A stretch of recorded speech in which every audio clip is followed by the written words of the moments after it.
Rated T for Teen.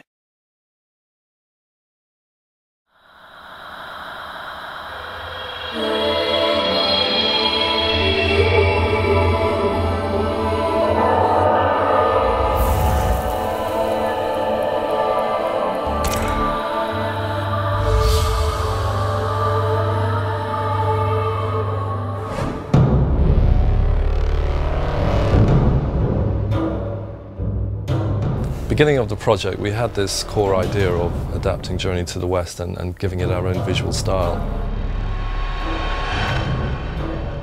We've tried to really give it something different, that different twist. When we decided that this would be based 150 years in the future in a post-apocalyptic world, we were very well aware that it's a trope, it can be a cliche. We actually saw a program called Life After People. And they showed what would happen to these major cities in the future when people are gone. Within a few hundred years, the world basically becomes unrecognizable. So we decided, let's start in New York and make it a journey actually across the US. We didn't want to be depressing about it, like a lot of post-apocalyptic movies are depressing and games. We wanted to kind of make a fantasy that was like Miyazaki movies, where everything's different and everything's colourful and it's just a window into a totally different fantasy world.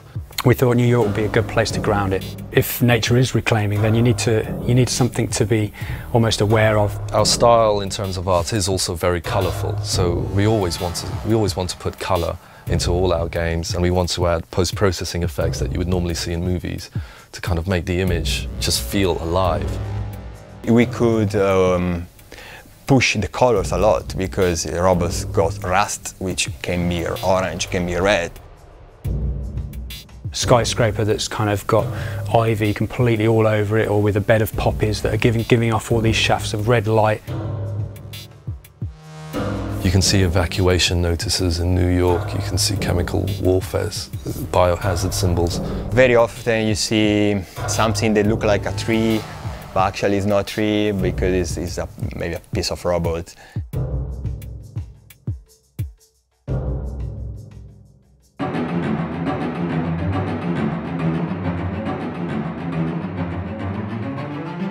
The idea of monkeys is come from the legend of Monkey, the Journey to the West, you know, the book.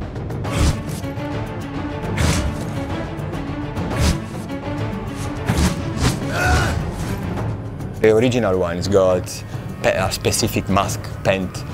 I try to keep that. Some people won't be aware of some of the subtleties that we've got in, but there's obviously the staff and Monkey's cloud. So the cloud is actually part of Monkey's character. Even if you look back at hundreds of year-old images of him, he's on his cloud with his stuff, with his headband. This character is still really big, but more an animal. You can see in the animation, especially when you jump one building to another, it really looks like kind of Tarzan, like in the jungle, you know, like really like a monkey. The other character is Trip. Little by little, her personality, fragile, and her personality come out, and you feel more attached to her. The third main character in the game is Pigsy. He's got like pin-up tattoos everywhere. He's got girls, thinking about girls all the time. Trip? Is that you? Pigsy! You don't have to have any interest in the book or the TV series or anything to appreciate the game. It's just a good story with good characters and a rich world.